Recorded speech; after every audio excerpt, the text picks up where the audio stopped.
Oh, okay. So we had a tough weekend. It was brutal from a violent crime standpoint. Certainly not the kind of weekend that you want to have when people are trying to get out and enjoy themselves, and we're trying to recover from many things that have been going on in our community, in our state, and across the country. But just a quick snapshot of what we had, and this includes Friday, Saturday, and Sunday from the weekend. I first want to send out condolences to the families that have lost family members over the weekend. That's obviously very, very difficult when you have something like that occurred, or where someone is taken from you in the form of a violent crime. So we certainly want to keep these families in our prayers. We had a total of 11 shots fired calls that actually came out. That's only shots fired. There were actually 5 scenes that we actually processed from a shots fired standpoint. Shootings with injuries, there were a total of 5.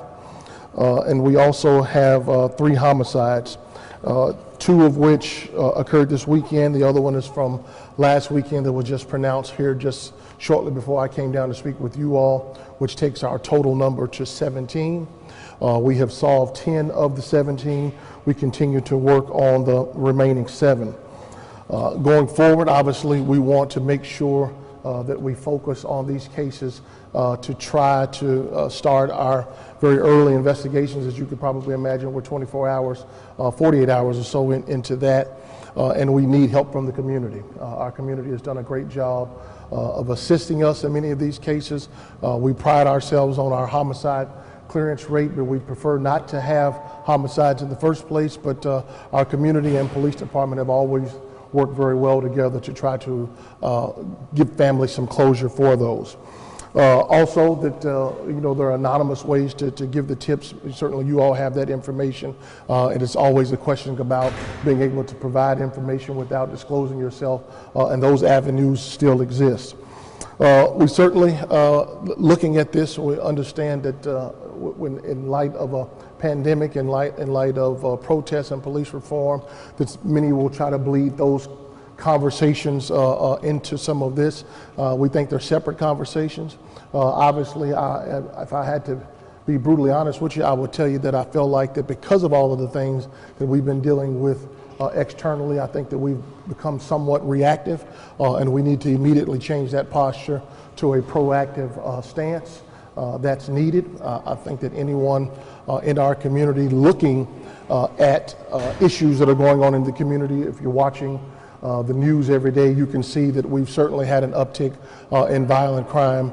Our numbers overall, we still, as of last week, we're about a 10% decrease in overall crime. We were flat as of last week with violent crime, but obviously this weekend will certainly change that. So we look for those numbers to go in the wrong direction this week when our report comes out. So going forward, again, look for us to be more proactive. We're internally discussing as to what that's exactly going to look like from a function standpoint to do that. And when we have some more definitive information, we will certainly provide you with that. But it's very, very important that the community call and help us with these incidents that we've recently had in the form of information. At this time, I will take your questions. Chief, the homicide that you just added to the list, Yes, the third death that you said just was confirmed this morning. I believe it was on Hudson Street that occurred last week, and that individual has just been pronounced. A male, female? I believe it's a male, but we'll get you the exact name and information on that. For the 2 from last night, the gentleman from the 1800 block of Park Street is deceased, and then also the 700 block of Adams Street, which was dropped off at Upstate Hospital, is the second one. There is another gentleman that remains in critical condition. Are any of these, or at least the 2 from this weekend, related in any way? Great question, but too early for us to know that. That's one of the things as we tried to put the pieces of the puzzle together to see what common denominators we have with some of the shootings and the homicide. As you can probably imagine, there's usually some type of gang or drug activity or dispute is usually the 3 common denominators for our violent crime. So it would not surprise me to have some of those things to rear their heads in these investigations. Have you said we're on 17 total homicides for the year right Yes, now. ma'am. Talk about that relative to last year or the year before. At last year, this time we were at 15, so that takes us at 2 past. Again, we have one gentleman that's in the hospital that remains in critical condition. Chief, Mayor Walsh at his briefing on Friday said that the violence is obviously down. That's what the ComStat report says. But in terms of these violent incidents that are happening, there seems to be a myth that the crime is down, but yet there's still 17 homicides that happened this year. What's the balance there? Well, it's an astute point, and I will tell you that, you know, for us to be at a double-digit overall decrease in crime at 10% from last week, the reason that you don't see us in celebration over here is because there are far too many neighborhoods in our community that see violence every day. And while we can talk about a 10% decrease in overall crime, I can assure you that there are some neighborhoods in our city that don't feel 10% safer. So that's why it's important that we remain focused on these violent crimes, and I think that we need a much more assertive approach to trying to address some of these issues. Obviously, we always feel like we would like to have more police on the street, and we certainly try to do that from a staffing standpoint, but I certainly think our posture needs to be more proactive. Chief, and you said expect for us to be more proactive, meaning SPD. So you said you're in conversations about that right now.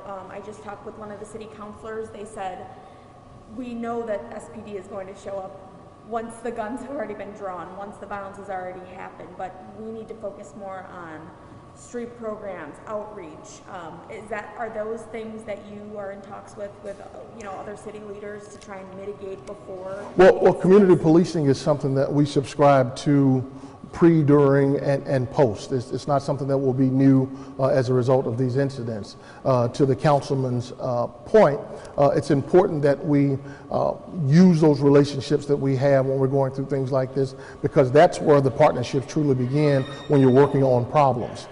Certainly we will continue to do some of the things that we are noted for in our community to try to make sure that we have those relationships in the community. That's how you get information.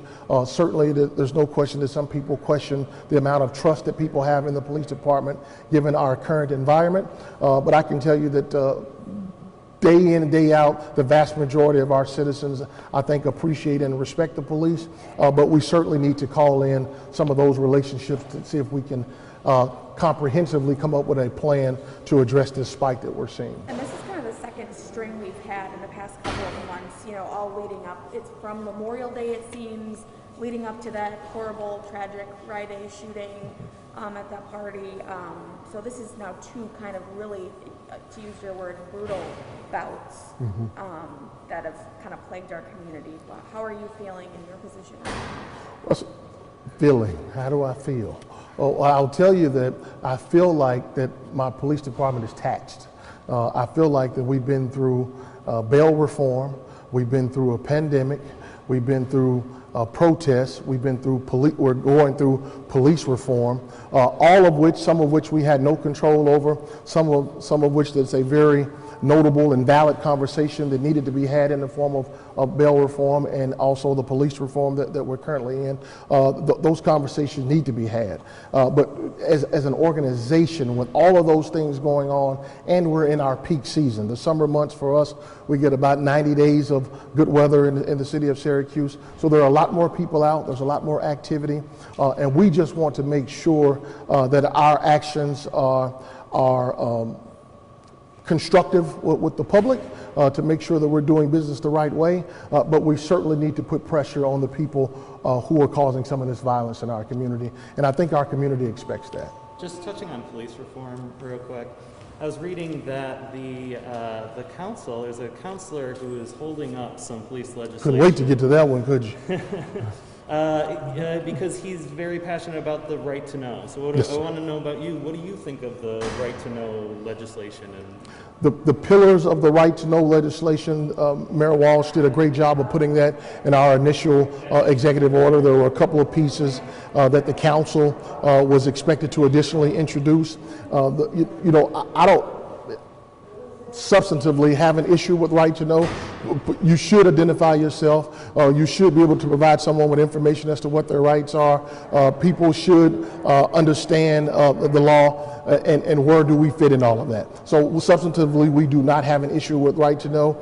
Many of the things that are already in that law already exist on our books, so it's not a huge leap for us. Obviously, Councilman Rudd is very passionate about that, as many other common council members are, but we certainly want to not stop doing business while we wait for some of these things to come down the rails, because both he and I understand that nothing happens overnight in city government, but to hold up other operations when you're talking about cultural diversity training, which has been recommended and needed, the fact that we have these veterinary relationships that actually service our animals that do a great job. I don't think that we should be holding up things like that when you talk about the health of our animals. Do you think the uptick in violence, I know you mentioned there's many variables, there could be gang violence, more increased activity during the summer months. Start your question again, please. I can't, I'm distracted. Yeah, I was just looking for a more outward view. You gave us some indications that basically there's an increase in activity sometimes in the summer. There can be gang violence. Is it, also the times of COVID, people have fallen on hard times without jobs and stuff that could be attributed to any of the activity that you're dealing with and the violence? Well, let's be painfully honest. Some of what we've seen this weekend is Syracuse, New York on a given day. So, it'd be easy to point a finger at an incident or try to have a tangible reason for some of these things. This is an urban environment. We have urban challenges every day. And on top of the things that we mentioned about the 4 or 5 things that we've been through, this is a tough city on a good day. So I think that we're seeing some of the same uptick that we've seen in much of central New York and even across our state. As our brothers and sisters down in the city, they're having challenges. Violent crime is up everywhere. And I think that Syracuse is just reflective of a national trend and where we're seeing spikes in violent crime. Can you talk about the guns that were used in these shootings? We heard that there was high caliber weapons being used. I'm not familiar with the caliber of the cases that were picked up at the scenes, but I can tell you that it certainly is not uncommon for us to find semi-automatic casings and large caliber weapons on these scenes. In some cases, 15, 20 rounds are being fired at some of these locations, which is disturbing when you think about that. Is that something that is just recent, or have you always done? Well, it's sporadic. I mean, it could happen in spikes, as was mentioned here earlier. We've had a rough month, but it could happen at any moment, and we certainly want to try to get our arms wrapped around that. Are you concerned that the violence is becoming more aggressive? Well, to me, the violence has always been one of our Achilles heel for the city. Even when we're having some success this year with our property crime, violent crime has remained a kind of a thorn in our side. And we've seen just as early as the spring that we were having challenges with that. You said that it's not really a time to celebrate, even though the crime seems to be down. You said the police department is taxed, so I guess what do you hope to see both from the police department standpoint, but then also the community as well in terms of this violent crime that's happening? Well, there's been a lot going on in our community. There's been a lot that's been said, a lot that's been done in the past few weeks. I would expect the officers to do what they've been doing, which is work hard and focus on trying to keep our community safe. I expect the community to do what they've always done, which the vast majority of that silent majority, that 80% or so that work with us to try to solve some of these issues. And through that partnership, I think that we can get our hands wrapped around this to at least try to reduce it significantly. You never eradicate violent crime in your city. It's always a possibility, but we certainly want to do a better job than we've done in about the past month.